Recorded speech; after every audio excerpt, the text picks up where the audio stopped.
आगे बढ़ेंगे और खबर शामिल कर लेंगे टोबा टेक्सिंग से। मियां जहांसेब की रिपोर्ट के मुताबिक जहां पर नवी जमात के इम्तिहानात जारी हैं और जिला इंतजामिया ने छापे मारना शुरू कर दिए हैं। नवी जमात सालाना इम्तिहानात जिला इंतजामिया ने टोबा टेक्सिंग के इम्तिहानी मराकज के अचानक दौरे किए।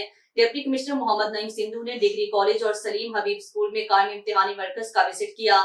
इस मौका पर ASP Toba टेक्सिंग CO education Tahir Mansoor और दीगर अफसरान भी हमरा थे।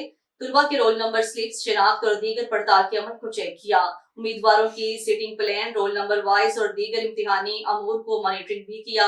इम्तिहानी मरकज में ड्यूटी पर मौजूद अफसर और अमला बेहतर तरीके से फराइज सर अंजाम दिए।